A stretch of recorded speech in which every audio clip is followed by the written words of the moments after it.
News 5 is taking a closer look at each ballot question for Election Day. Today we are diving into Amendment 80. It asks Coloradans whether they want school choice in the state constitution. I'm Lindsay Jensen. I jump into what this would mean and spoke to those on both sides of this measure.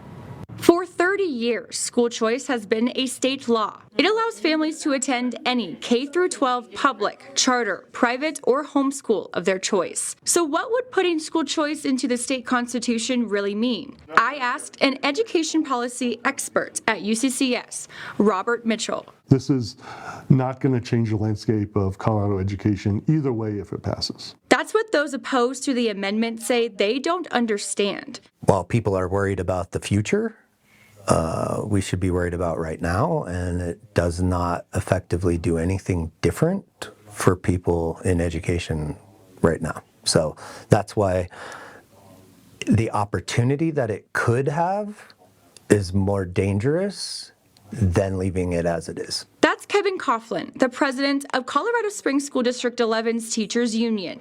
He argues Amendment 80 is only a gateway to use taxpayer money to fund families going to private schools. They might be able to fund private school students with public school dollars. So that's the big concern that we have. This kind of funding is called vouchers. However, the ballot measure does not explicitly say anything about such funding. Mitchell says vouchers have been tried before in Colorado. There have been numerous attempts to get vouchers in the system, and they have not progressed.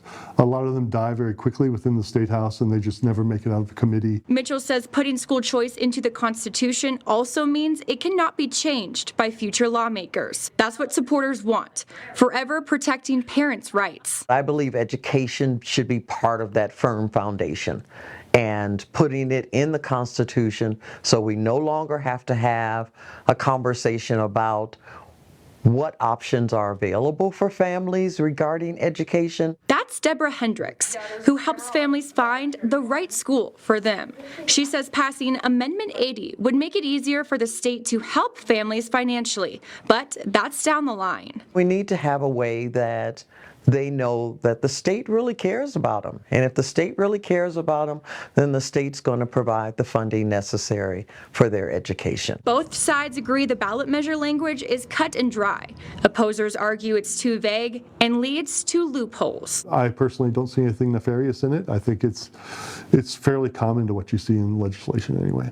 Amendment 80 needs support of 55% of voters to pass on November 5th. In studio, I'm Lindsay Jensen, News 5.